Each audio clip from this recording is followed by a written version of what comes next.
Hi team, I hope you're all well. Today we're going to be doing my November TBR. I don't have anything specific planned for November. My November and December Patron buddy read pick is Good Spirits, and I have already read that in October because I have the BK Borison event at the end of the month. And yeah, other than that, I have no specific commitments. I do have a couple of videos that I'm planning on filming in November, so it'd be nice to get some of those books on, but other than that, nothing specific planned. So let's do the first thing, which is the patron pick. My top two tier patrons, try saying that when you've had a drink, put a book in here, and I pick one out for the month and then try and read it within that month. I think I'm 2 behind. I haven't read January's and I haven't read The Midnight Feast, which was October's. So yeah, this has been topped up a wee bit. I've got some new ones in here and I am a bit nervous because I know Claire's put Saving Six in here. So we'll see what comes up. Ooh, Ace of Spades from Tracy. Whoopsie. Okay. Ace of Spades. Fair. Okay, so we have Ace of Spades by Frida Abike Imide. I haven't read anything from this author before, but I am aware that they have another book as well called Where Sleeping Girls Lie. So if I like this one, I could pick that one up. And I've heard nothing but good things about this one. I believe that this is maybe a dark academic mystery, potentially. All you need to know is I'm here to divide and conquer like all great tyrants do, aces. When two Nevius Private Academy students, Devon Richards and Chamaka Adebayo, are selected to be part of the elite school's senior prefects, it looks like their year is off to an amazing start. After all, not only does it look great on college applications, but it officially puts them in the running for valedictorian too. Shortly after the announcement is made, though, someone who goes by Aces begins sending anonymous text messages to reveal secrets about the two of them and turn their lives upside down and threaten every aspect of their carefully planned futures. As Aces shows no sign of stopping, what seems like a sick prank quickly turns into a dangerous game. With all the cards stacked against them, can Devon and Chiamaka stop Aces before things become incredibly deadly? With heart-pounding suspense and relative social commentary, it comes a high-octane thriller from debut author Farika Abide Ayamede. I hope I'm pronouncing that correctly. Sounds interesting. I have heard incredible things about this. I love this cover as well. Thank you, Tracy, for putting this on my TBR. That is very exciting. I've been wanting to read this one for a while. I just don't reach for it. I think maybe I'm worried that I might be too stupid for this. I don't know. So we'll see what happens with this one. But yeah, very excited about that. So that is my patron pick. So we have my TBR jar. Let's pull our first prompt. We'll do 6.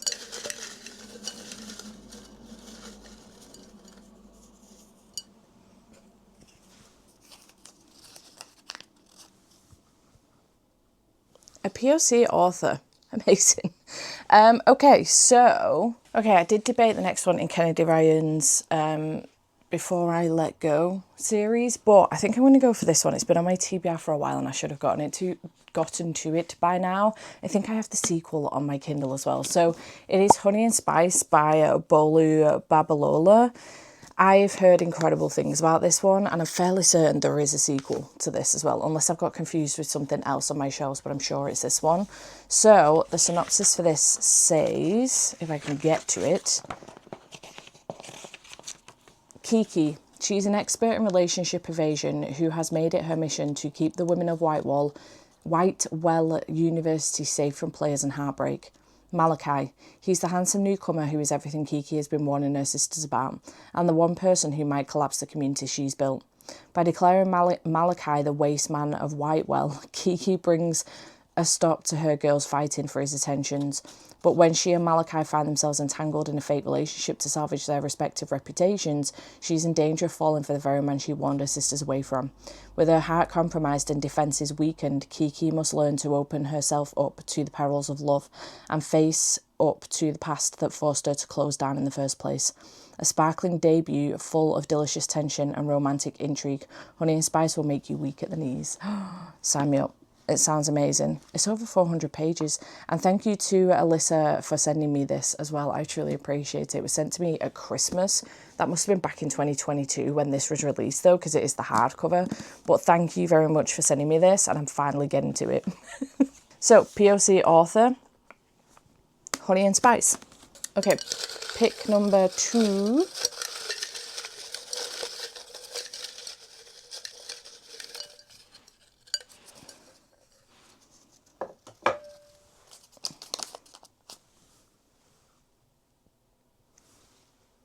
A new release, something published in the last 6 months.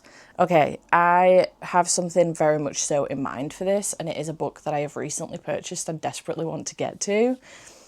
The Second Death of Locke by V.L. Bovolino. This has very recently been released. I don't know how recently, but very, very recently, like in the last month or so. I'm very excited about reading this one, so I'm definitely picking this one up immediately. I don't know if it'll fit better for another prompt, but it's perfect for this prompt. Love, loyalty, sacrifice. Gray Flynn has dedicated her life to her mage, Kia. She will be his blade on the battlefield, his healer and protector. The deep well of raw power inside her is Kia's to use. Gray would do anything for Kia, be anything for him if he would only ask. When a quest to protect the children of an enemy kingdom pulls them into dangerous heart of their nation's war, Gray and Kia will need to decide what they are willing to sacrifice to protect their secret. For Gray is no ordinary magical well, but heir to the lost island of Locke, the root of all power. If she dies, all magic dies with her. The Second Death of Locke is a devastatingly romantic epic fantasy about the undying bond between a knight and their mage set against the backdrop of a breathtaking fantasy world. It sounds incredible, and I'm so excited to read this one. It's got a couple of maps in it. So pretty. And I'm just very excited to read it. So putting that one in for a new release just makes sense. Didn't even hesitate for a second. Okay, prompt number 3.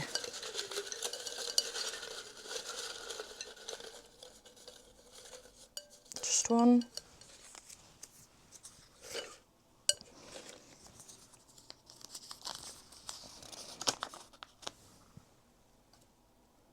Oh, a new to you author. Interesting, because all of these authors are new to me so far. Fascinating. I love that for me. Okay. Let's try and pick something that would make sense for some of the videos that I have planned. Okay, we're going to go for Love is a War Song by Dana Canava. This came recently in a subscription box. It was in July's Afterlight box. So I'm looking forward to this one. It's absolutely beautiful, and this is a new to me author. I don't even know if this might be their debut. Maybe. Oh no, The Truth According to Ember is their debut. I do know that book. I haven't read it though, so they are new to me. Pop star Avery Fox has become a national joke after her misjudged photo shoot completely backfires. The shoot has turned her into a social pariah, and the internet has dubbed her a fake. With threats coming from every direction and her career in flames, she escapes to her estranged grandmother Lottie's ranch in Oklahoma. This sounds very similar to a book that I'm currently reading at the moment, Free in the Wild. Different, but very similar. Pop star goes to a ranch to escape, and there's going to be a cowboy there. Red Fox Ranch has been home to Lucas Iron Eyes since he was 16 years old. He has lived by 3 rules to keep himself out of trouble. 1, preserve the culture. 2, respect the horses. And 3, stick to himself. When he is tasked to pick up Lottie's granddaughter at the bus station, the last person he expected to see is the Avery Fox. Lucas can't stand what she represents, but when he's forced to work with her on the ranch, he suddenly can't seem to get her out of his head. It's clear Avery doesn't belong there, but with the ranch's survival at risk, Avery and Lucas are forced to form a tentative truce and make a deal. Avery will help raise funds to save the ranch, and in exchange, Lucas will show her what it really means to be an Indian. It's purely transactional, absolutely no horsing around, but where's the fun in that? It sounds so good, and I'm just obsessed with this edition. So I'm hoping this is a good one, but that is going to be a new to me author. Success. Everybody's a new to me author. Okay, prompt number 4.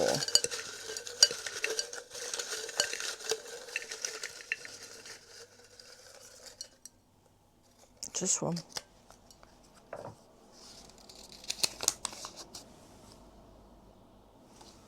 Oh, a Kindle book. Okay, what do I has on my Kindle? Entirely defeats the object of physical reads, but alas, let's do a Kindle book. I do have some arcs that I could get to. Oh, I do have Little Stranger on here. Also Psychotic Obsession, which I probably should read before moving on. I also have The Wolf King. I have been wanting to read that one. Yeah, it is Sweet Heat. That I do have the sequel to Honey and Spice on here. Options. I also have Cozy Girl Fall, which I haven't had a chance to get to so far in October, and I don't know if I'm going to get the chance to. I really want to read If It Makes You Happy as well, but there's no audio for it. Should I probably do an arc though? No, I'm going to go for If It Makes You Happy by Julie Olivia. I'm going to have to look up just desperately want to read it, and I haven't, because it's a physical read, I haven't had time in October to do it because it's like 2 pages shy of 500 pages, 498 pages. It's a long one. So my new next door neighbour seems to have life completely figured out. Small town golden boy, check. Single dad extraordinaire, I didn't know this was single dad, check. Hot baker forearms, I didn't notice them, obviously. Me, not so much. Taking over my mum's dream bed and breakfast in Copper Run, Vermont, was supposed to help me heal after my divorce. Instead, my scones are inedible, my small talk is worse, and Cliff, yes, the golden boy himself, never fails to point it out. The problem is, Cliff is everywhere. His charm, his flannel, his pastries, and his daughter make it impossible not to like him. Friends? Sure. I can do friends, that's safe. Except I'm only here for 3 months before heading back to Seattle for the promotion I've been chasing. So why am I suddenly imagining what it would be like to kiss my hot neighbour? Sign me up. It's set in 1998 as well. I'm so excited about that. Okay, yeah, definitely. If It Makes You Happy, that's what I'm reading for this one. Okay, prompt number 5.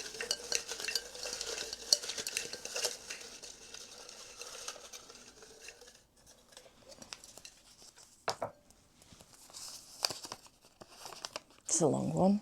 That's what she said. Oh, 5 or more words in the title. That is a long one. Jeez Louise. I have an arc that will fit this. 1, 2, 3, 4, 5, 6, 7. All good girls go to heaven.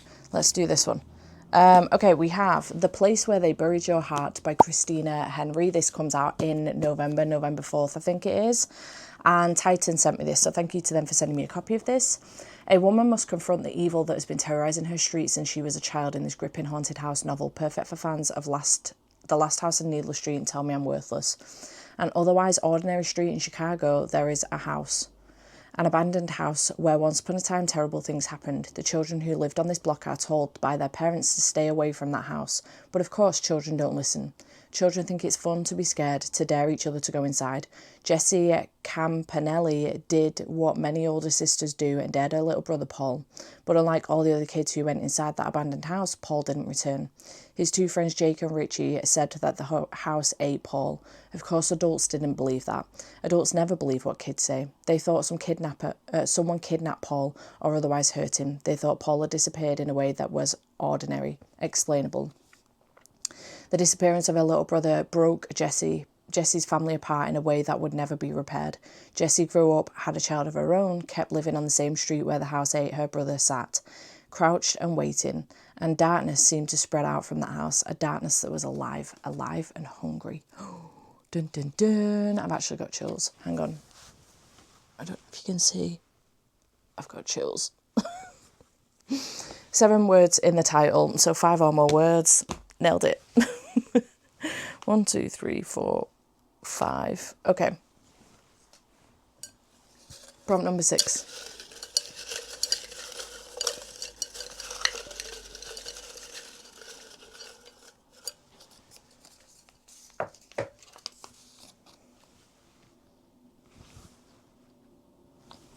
A special edition. Okay, this works for a couple of the books that I could do with getting on here. So we're going to do Broken Souls and Bones by L.J. Andrews. This one has come in a romanticy box. Yeah, May's romanticy box of this year.